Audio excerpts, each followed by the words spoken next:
안녕하세요, 모익습니다. 여러분 혹시 이런 생각 해보신 적 있으신가요? 에어비앤비 시장이 요즘 너무 복잡해졌어. 노후도는 뭐고, 안전진단은 또 뭐야? 외도민 특례는 뭐고, 비외도민 특례는 또 뭔데?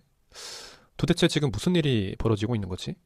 맞습니다. 2024년부터 지금까지 정말 많은 일들이 있었죠. 저도 2024년 1월부터 유튜브를 시작을 하면서 이 모든 변화를 정면으로 마주를 했습니다. 강의도 진행을 하고 있었기 때문에 현장에서 함께 이 변경된 사항에 대해서 답을 찾아갔었고, 혼란과 불안을 직접 목격을 했어요. 모닉스님, 30년 된 건물은 이제 못하는 거예요. 외도민 허가받고 특례를 또 받아야 되는 건가요? 특례로 하면 180일만 할 수 있다던데 이게 수익이 날까요? 이런 질문들을 정말 수도 없이 받았습니다. 그런데 더 놀라운 것은 정책을 이해하고 제대로 준비한 분들과 그렇지 않은 분들의 결과가 완전히 달랐다는 겁니다. 혼자서 이런 복잡한 정책의 변화들을 다 찾아보고 이해한다는 게 보통 일은 아니죠. 저도 처음에 시작을 할 때 정말 막막해 했었습니다. 그래서 오늘은요, 여러분들의 소중한 시간과 돈을 아껴드리기 위해서 준비를 했습니다.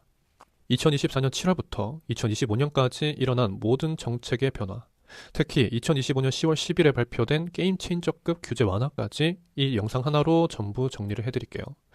오늘 영상 끝까지 보시고 혼란과 불안감 대신 명확한 이해와 확신을 챙겨가시길 바랍니다. 이 흐름을 제대로 이해를 하셔야 돼요. 왜냐하면 지금 적용되고 있는 정책들이 왜 생겼는지 알 수 있고 앞으로의 시장 방향을 예측할 수 있고 무엇보다 지금 내가 어떤 기회를 잡을 수 있는지 명확해지기 때문이죠. 특히 2025년 10월 10일에 발표된 규제 완화 내용, 이거는 정말 중요합니다. 이거 모르고 있으면 엄청난 기회를 놓칠 수도 있어요. 자, 그럼 시작해 보겠습니다. 2025년 에어비앤비의 가장 큰 키워드는 바로 불법 숙소와 노후도였습니다. 에어비앤비, 즉 외국인 도시민 민박업이 생기고부터 이 불법이라는 꼬리표는 예전부터 따라붙어 왔었어요. 지금 외도민을 알게 된 분들은 매우 놀라시겠지만 예전에는 그냥 아무런 허락도 필요가 없었습니다. 정확하게 얘기하면 필요가 없었다라기보다 불법을 인지하지 않고 남들도 하니까 나도 해도 되겠지에 가까웠었죠. 간단하게 얘기하면 내 집에서 남는 방 하나를 사진을 찍어요. 그리고 당근마켓에 중고 물품 팔듯이 사진을 올리고 금액을 적으면 돈을 벌 수 있었던 시대였죠. 우리가 당근마켓에 물건을 올리는데 구청에 허가받진 않잖아요. 그래서 내 집 전체 사진을 다 올린 다음에 예약이 들어오면 그날은 친구 집이나 다른 곳에서 하루 자고 하루에 10만 원 혹은 많으면 20만 원 정도를 벌면서 용돈벌이 하는 사람들도 꽤 많았었습니다. 지금은 투룸 이상만 가능하다라는 게 많이 알려졌지만 그때는 직접적인 제재가 없었었어요. 원룸이든 투룸이든 쓰리룸이든 집주인 허락도 전입신고도 아무것도 필요 없이 월세 계약을 해서 몇십 개씩 에어비앤비를 돌리는 사람들도 있었죠. 합법적으로 준비를 해서 허가를 받고 꼬박꼬박 세금 신고하는 사람들이 오히려 상대적으로 피해를 받는 상황이었던 거예요. 그래서 일부 단톡방에서는 합법 호스트들이 모여서 불법 숙소들을 신고하고 다니기도 했었습니다. 그런데 2024년 7월 에어비앤비는 놀라운 발표를 합니다. 앞으로 허가받지 않은 숙소들은 우리 플랫폼에서 영업을 할 수 없게 하겠다. 왜 이게 놀라운 발표였을까요? 에어비앤비는 수수료로 돈을 버는 기업이잖아요. 그런데 이 발표는 어떻게 보면 자신들의 수익을 스스로 잘라내겠다는 말과 같았습니다. 당시 한국에 있는 에어비앤비 숙소의 90%가 불법으로 운영이 되고 있었거든요. 그래서 더더욱 큰 위험 부담이 있는 결정이었죠. 그래도 설마 시행하겠어? 라고 반신반의하는 사람들이 있었습니다. 하지만 2025년 10월까지 합법화할 사람들은 하고 폐업을 준비할 사람들은 준비해라 라는 유예기간에 대한 공식 공표가 있었었죠. 그래서 지금 합법화를 못한 호스트들은 2025년 10월부터 새로운 예약을 받지 못하게 되었고 2026년 1월부터는 예약을 전혀 받을 수 없게 달력이 비활성화 상태가 됩니다. 불법 숙소 문제도 모자라서 2024년 7월에는 또 다른 하나의 폭탄이 터집니다. 2024년 7월 1일 도시 및 주거환경정비법이 개정되면서 지자체들이 외도민 등록 시 노후 불량 건축물에 대한 기준을 엄격하게 적용하기 시작을 했습니다. 도시정비법에 따라서 이렇게 분류가 되었죠. 철근 콘크리트 구조, 30년 경과 시 노후 불량 건축물, 그 외 건축물은 20년 경과 시 노후 불량 건축물. 일단 노후 건축물로 분류가 되면 아무리 깨끗하고 리모델링이 잘 되어 있어도 외도민 등록 자체가 거부되었습니다. 문제는 우리가 주로 사용하는 다가구, 다세대 빌라들이 대부분 이 노후도 기준에 걸린다는 거였어요. 매물 찾는 난이도가 대폭 강화되었음을 체감을 했습니다. 이때 많은 분들이 어떤 매물을 봐야 되지? 이 건물은 괜찮은 건가? 하면서 혼자서 발품 팔다가 시간만 몇 달씩 날리는 경우를 많이 봤었습니다. 사실 매물 임장에도 방법이 있거든요. 제대로 된 기준과 방법을 갖고 해야지 실패하지 않고 빠르고 효율적으로 성과를 낼 수가 있습니다. 그럼 노후도에 전혀 해당되지 않는 매물들만 할 수 있었을까요? 그렇진 않습니다. 특례라는 제도를 통해서 1년에 180일 이내지만 노후도에 상관없이 영업을 할 수 있는 방법이 생겼고, 많은 사람들이 울며 겨자 먹기로 이거라도 해야지 했었죠. 일부는 180일을 초과하면서 영업을 하는 호스트들도 계신데 이거 정말 위험합니다. 하시면 안 돼요.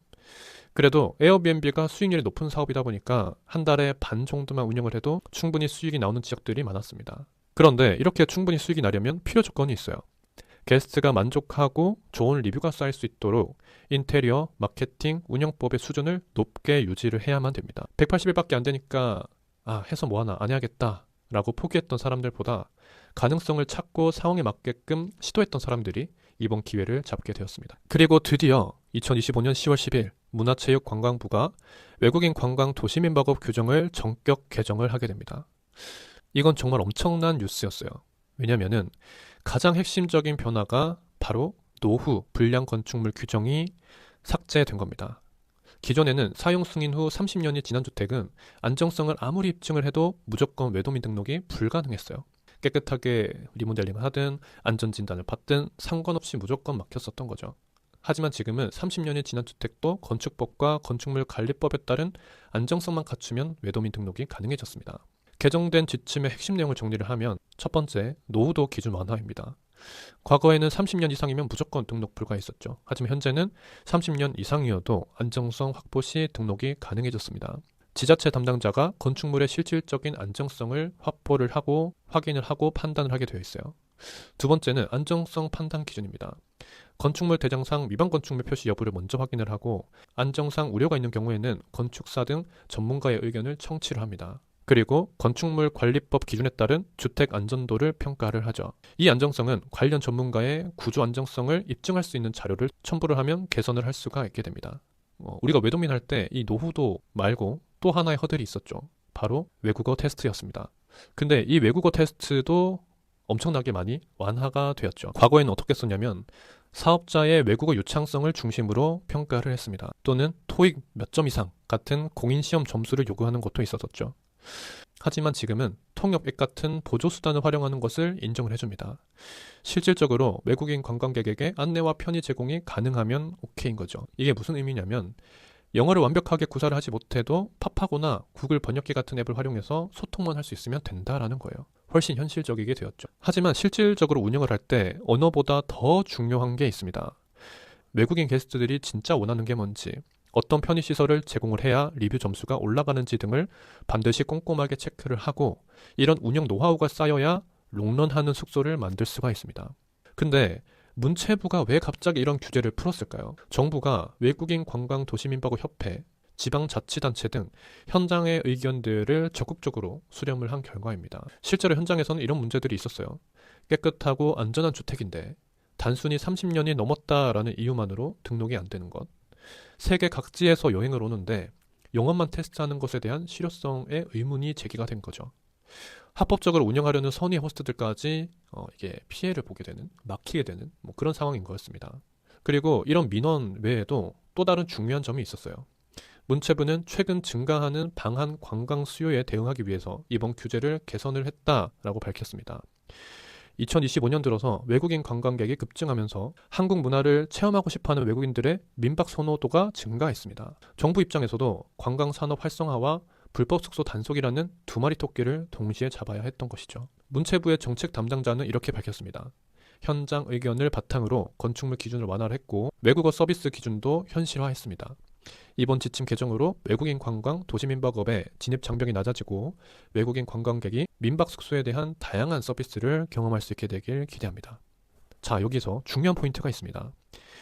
2024년 7월부터 2025년까지 약 1년 3개월 동안 노후도 때문에 포기를 했던 많은 매물들이 이제 다시 가능성이 생긴 겁니다. 입지는 좋은데 건물이 오래돼서 포기했던 매물, 180일 특례로만 운영하던 숙소를 연중 운영 가능, 리모델링은 잘 되어 있는데 단순히 준공연 때문에 막혔던 건물, 이 모든 게 다시 테이블 위에 올라온 겁니다. 그래서 지금 당장 시작을 하셔야 돼요. 하지만 여기서 주의해야 될 점이 있습니다. 좋은 매물은 생각보다 빨리 나갑니다. 제가 봤던 케이스 중에 좋은 매물을 발견을 하고도 이게 진짜 괜찮은 건가 고민하다가 한두 시간 만에 다른 사람한테 넘어간 경우가 정말 많았어요.